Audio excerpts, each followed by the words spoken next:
La tumba de Tutankamón se salvó de los saqueadores gracias a un accidente: la construcción de la tumba de Ramsés sobre ella, cubriéndola de basura y de lodos. Esta tumba se mantuvo oculta, permitiendo el descubrimiento del tesoro de Tutankamón en buen estado. Otra historia poco conocida es la de la prueba de embarazo egipcia utilizando semillas de trigo y cebada, donde la orina de una mujer embarazada podía impedir el crecimiento de la cebada. El accidente de la tumba de Tutankamón. Al construir la tumba de Ramsés, los materiales de desecho se lanzaron sobre la entrada de la tumba de Tutankamón, que estaba justo debajo. Esto cubrió la entrada y protegió la tumba de Tutankamón de los saqueadores, perseverando su contenido por muchísimo tiempo. Gracias a este accidente, la tumba de Tutankamón, encontrada con su impresionante tesoro intacto, después de mucho tiempo, los antiguos egipcios realizaban una prueba de embarazo utilizando sacos de semilla de trigo y cebada. Si la cebada crecía, se creía que la mujer estaba embarazada de un niño, y si el trigo crecía, era de una niña. Los estudios modernos han demostrado que la orina de una persona no embarazada puede impedir el crecimiento de la cebada, lo que podía haber contribuido a la precisión del método en aquellos tiempos. El mito de la creación, al igual que el resto de las culturas, la egipcia posee también su propia versión de la creación del universo y el mundo en el que vivimos.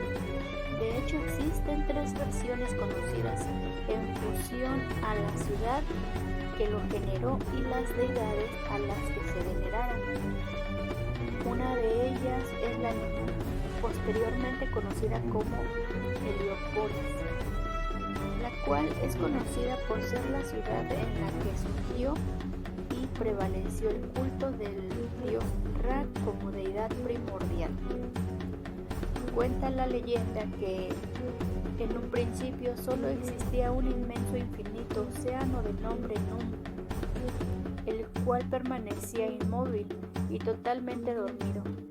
Ni cielo ni tierra, ni plantas ni animales, ni el hombre existía, solo Num, el cual contenía todos los elementos posibles, pero un día el mundo tomó conciencia de sí mismo y de su situación, dándole el nombre de Ra. Este sería el primer dios, el cual al principio estaba solo en medio del océano, pero poco a poco empezó a crear. Su aliento se tornaría el dios Shu, el aire y su saliva al dios de la humedad, Tefnut.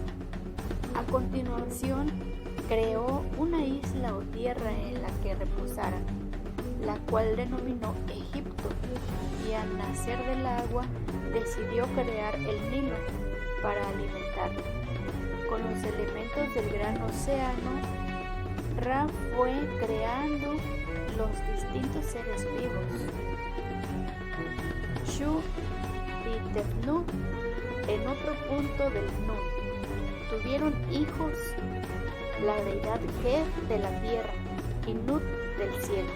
Ambos hijos tuvieron relaciones y su padre Shu, celoso, decidió separarlos, sosteniendo al principio bajo sus pies y a la segunda sobre su cabeza. De la unión de estos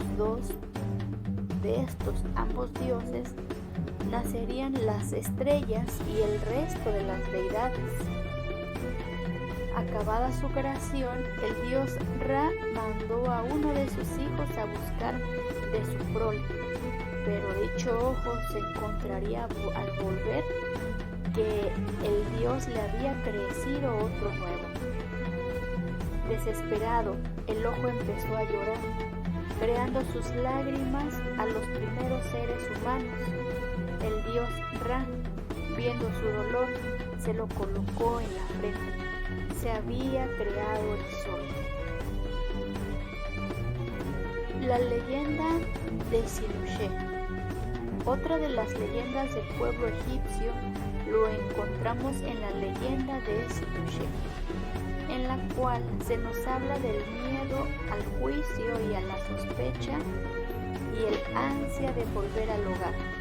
Cuenta la leyenda que el faraón Amenemhet fue asesinado por un complot de sus servidores,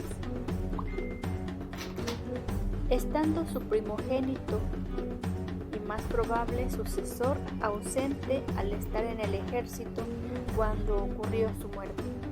En la muerte del faraón se enviaron mensajeros